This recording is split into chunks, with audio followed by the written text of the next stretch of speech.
What's up, y'all? You're watching Union Minded. I'm your host, Eric, and today we're going to talk about distractions because, man, I've been distracted lately.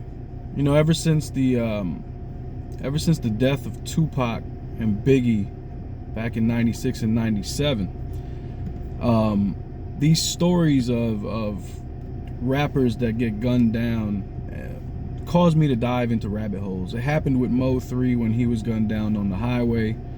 Dove into the rabbit hole on his story, and it's very tragic stuff, and it's so distracting for me. You know what I mean? Like, I lose focus. Start like, man, what happened to this person, this young person, man? What could have happened? I never heard of this Julio Foolio cat before he passed away. And then when I'm diving into this rabbit hole and you start to see the beefs between these young brothers in Jacksonville, and you see the areas that they come out of, and it dawns on me that, man, this system works great. This system of look out for me first, chase what I can for me, F everybody else. It's all about me. It's all about what I'm getting. It really is in everything. Like this ideal really does get ingrained in all avenues, because here you got two young cats from the same hood, same block, same experiences, so many similarities. And yet neither side could stop until the other side is done. And it's all individualistic. I'm looking out for me and my side. Meanwhile, life goes on and stays the same, and nothing changes because the efforts ain't put towards the collective. The efforts are put towards individuality, and so nothing changes. The same poverty continues to exist. And here I am, imagining an ideal world where we cared about each other.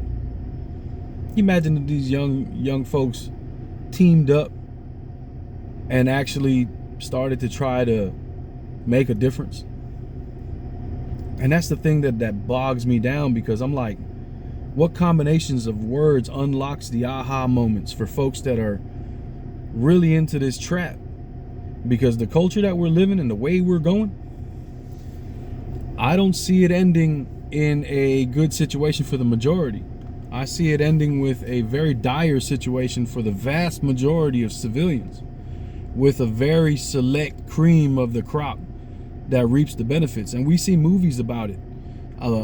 Movies like Hunger Games, where there's a small number of incredibly wealthy, and then everybody else is in dire poverty, and they create these games just to distract. Life is so distracted. There's so much distraction out there. And if we can only see each other in each other and work towards common goals, we could actually change things. But it's so difficult. We have so many traps along the way. How do we get out of that?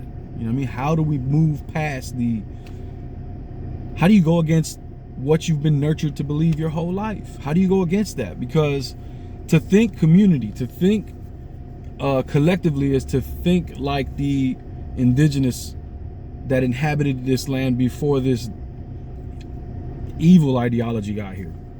Before that evil ideology got here and created a genocide and massacred massive numbers of indigenous population who were living here harmoniously for thousands of years, migrating across North America, South America, Central America, and the Caribbean, until he's just migrating and interluding and creating all around and sharing. And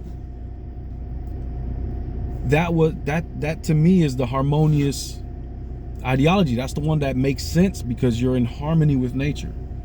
But then this evil ideology gets here and wipes that ideology out, and here we are destroying the planet. We're not in harmony with nature, and so nature is good. Listen, the planet's going to be fine. The planet's going to be here for 5 million years.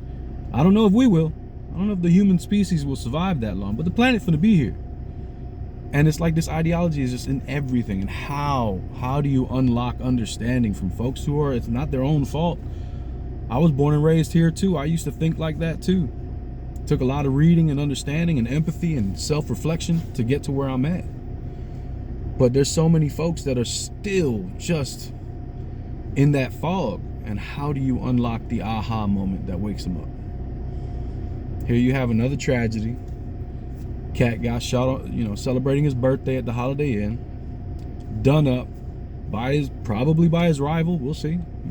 I mean, they dropped a diss video the very next day, hours after he was ended, unalived, as they say. And all I could think of is what lost potential, what wasted talent. But everybody can't have the same goals, I guess, man. Whatever. I'm going to keep on grinding. I'm going to keep on working towards trying to build this collective, trying to strengthen my union so that we can then fight and strengthen the living standards for everybody, as is our mission, as stated in our objects. Read your Constitution and learn what you're supposed to be fighting for. That way you can see when it's not being properly chased and you can address that. My name's Eric. You're watching Union Minded. Remember that the fight is not left and right. It's up and down. It's going to take solidarity to win always. Each one teach one. Get out there and reach one. And remember, there could be no union without you and I front and center. So let's go. Peace.